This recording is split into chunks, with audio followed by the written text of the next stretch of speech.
What's up, everybody? This is Wayne for WGAS NOLA. Today I'm going to talk to you about a movie that I've been waiting for a long time.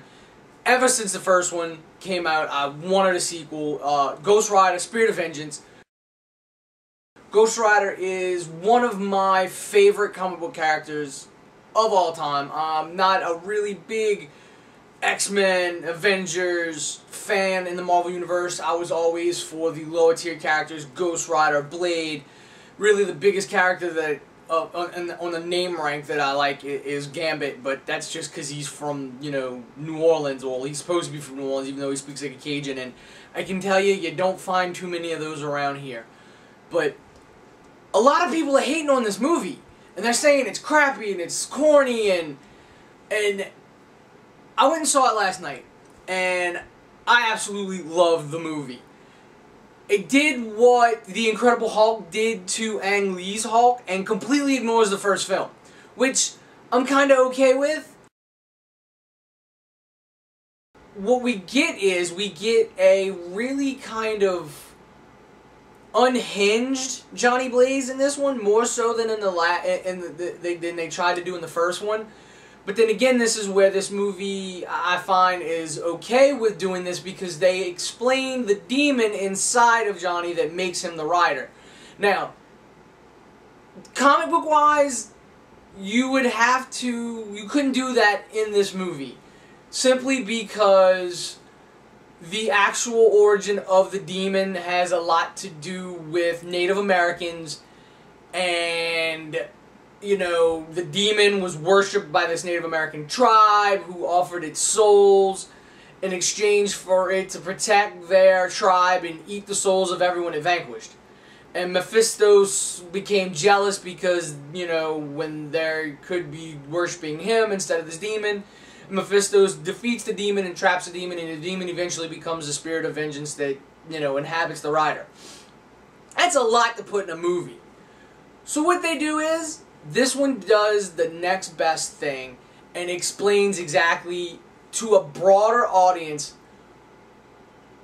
what is in the Rider, and they use the exact same name as the demon from the comic, but he's now an angel named Zatharos, and he was tricked by the devil and brought to hell and driven insane. So where all these people are like, Nicolas Cage is trying to be that awkward, crazy, whatever, they explain why he's so over the top. The entity inside him is nuts. All it wants to do is eat souls, because that is what he has been driven to do by the devil. Now, again, this is completely okay. It gives him a reason for acting this way. You get the feeling that Johnny doesn't want this in him anymore. He's basically driven halfway around the world, you know, and is isolated himself so not to be able to feed on souls, because he doesn't want to do this. And I've read some complaints that, oh, you know, Ghost Rider is never at any point in either one of these movies ever in any real danger. Well, that's right, he never is. If you actually read the comic books, and it was stated during World War Hulk by Doctor Strange, the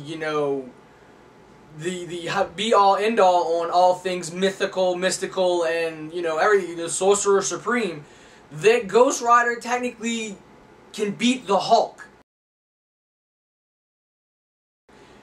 He is a celestial entity. He was created by whatever created everything. So only that can kill him. Nothing mortal can kill him, essentially. So he's never in any real danger. Yes, that comes across. Ghost Rider's never in any real danger at all in either one of these movies. as the Rider. As far as, you know, the Ghost Rider never being in any physical danger, yeah, well, he's never actually supposed to be in any physical danger. The fact is, he's not.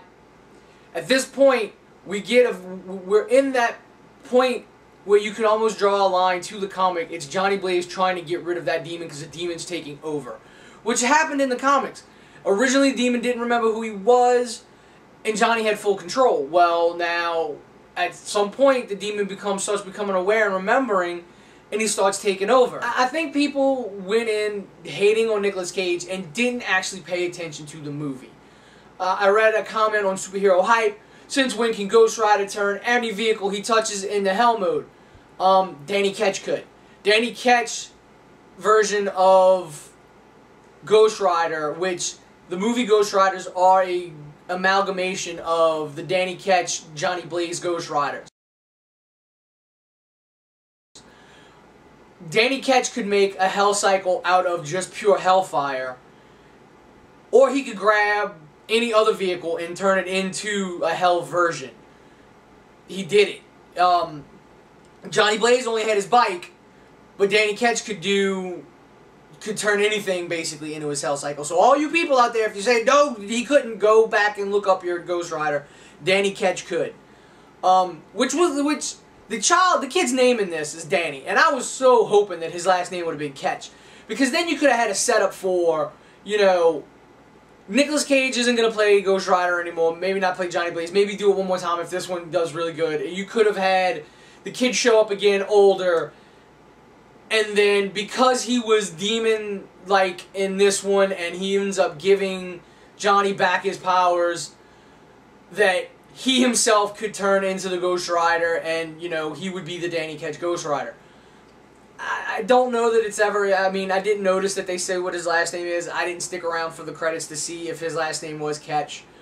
But that would be awesome if they did it that way.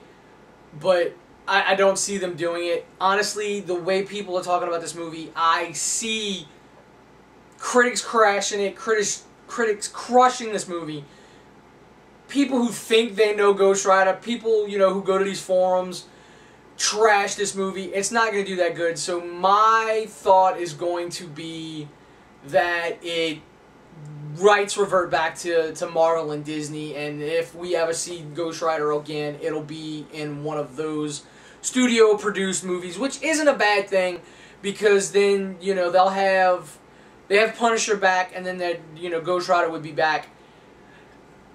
And they want to do a Doctor Strange movie, and, you know, those lower tier characters are where Ghost Rider, Punisher, things like that belong. Big movies, they show up in cameos.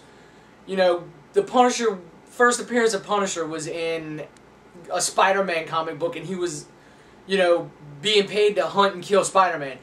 And then he took off on his own because the people liked him, and he became this character that, while not anywhere on the level of X-Men or Captain America, Iron Man, or things like that, he has his following, he has his books have been published for years, but it's different kinds of stories. The same with Ghost Rider. It's you have to go to places where people aren't willing to want to open up. You know, you're dealing with heaven and hell and things like this. Doctor Strange is going to be the exact same kind of movie. It's going to deal with mythology and sorcery and magic. It's not going to be as easily accessible to the mass audience. And I think that's the problem with this one. This was a PG-13 rated movie. I don't know that it would have been better had it been rated R, but, you know, I think they could have maybe fleshed some things out more. The guys that did Crank, I like the way they shot the movie. I like the way they editing the movie together. There was a few other little cutscenes that were just awesome, you know, as a little explanations of this and that, you know, oh, well, how'd this person get out of that, and they just throw this little thing in. And then the one big thing that everybody was hating on when that first trailer came out was the image of Ghost Rider pissing fire. Guess what? In the context in which you see that scene in the movie, it works. It's Johnny Blaze trying to be some kind of, you know, male figure, you know, essentially he knows the kid's father is the devil, And he's trying to kind of relate to this kid that, you know, what we are isn't who we are. You know, we can be good people even though we are of dark, evil origins. So the kid asks him, you know, what if you have to pee when you're on fire? So what is the crazy, you know, he's nuts. So what does he do? He tells him, oh, it's great. It's like, you know, a flamethrower. You know, and they show the, you know, Ghost Rider swinging it, you know, the flame back and forth and looking, you know. I was okay with that in that context. He's sitting there trying to make this kid feel better about himself. And it comes across, when you watch the scene in that way, it comes across like that. And then they cut to the, you know, he's just trying to make this kid feel better. There's this whole little, you know, stunt bike thing where he's got the kids on the handlebars and he's doing wheelies and bus stops. It was these demonic characters trying to reclaim some of their humanity, and it worked. You know, what I think people go in with when they see movies like this, you know, and they say, oh, it was crap, is they're not paying attention to the movie. A lot of people are like, oh, there was only like 3 action scenes.